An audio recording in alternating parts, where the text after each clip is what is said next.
ರಾಯಬಾಗ ತಾಲೂಕಿನ ಹಾರುಗೇರಿ ಪಟ್ಟಣದ ಹೊರವಲಯದಲ್ಲಿ ಕಬ್ಬಿನ ರವದಿ ಬಿಂಡೆ ಹೊತ್ತು ಹೋಗುತ್ತಿದ್ದ ಲಾರಿಗೆ ವಿದ್ಯುತ್ ತಂತಿ ತಗಲಿ ಲಾರಿ ಭಸ್ಮಗೊಂಡಿತು. ಹಾರುಗೇರಿ ಪಟ್ಟಣದಲ್ಲಿ ಹಾರುಗೇರಿಯನ್ನು ತಾಲೂಕಾ ಕೇಂದ್ರ ಮಾಡಲು ಹಾರುಗೇರಿ ತಾಲೂಕಾ ಹೋರಾಟ ಸಮಿತಿಯು ಹಾರುಗೇರಿ ಬಂದ್ಗೆ ಕರೆ ನೀಡಿದ ಹಿನ್ನೆಲೆಯಲ್ಲಿ ಲಾರಿಯು ಮಾರ್ಗ ಬದಲಾಯಿಸಿದ ಪರಿಣಾಮ ಈ ಘಟನೆ ನಡೆಯಿತು. ಹಾರುಗೇರಿ ಪಟ್ಟಣದ ಕೆಲವೆಡೆ ವಿದ್ಯುತ್ ತಂತಿ ಸಮರ್ಪಕ ನಿರ್ವಹಣೆ ಇಲ್ಲದೆ ಲೂಸ್ ಆಗಿ ಜೋತು ಬಿದ್ದಿರುವುದು, ಹೆಸ್ಕಾಂ ಅಧಿಕಾರಿಗಳ ನಿರ್ಲಕ್ಷ್ಯದಿಂದ ಈ ಲಾರಿ ಅವಘಡ ಸಂಭವಿಸಿದೆ ಎಂದು ಸಾರ್ವಜನಿಕರು ಆಕ್ರೋಶ ವ್ಯಕ್ತಪಡಿಸಿದರು.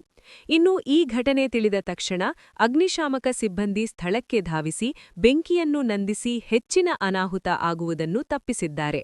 ಸ್ಥಳಕ್ಕೆ ಹಾರುಗೇರಿ ಪಿಎಸ್ಐ ಮಾಳಪ್ಪ ಪೂಜಾರಿ ಸೇರಿದಂತೆ ಪೊಲೀಸ್ ಸಿಬ್ಬಂದಿ ಭೇಟಿ ನೀಡಿ ಪರಿಶೀಲನೆ ನಡೆಸಿದರು. Karnataka pass news, Harugeri.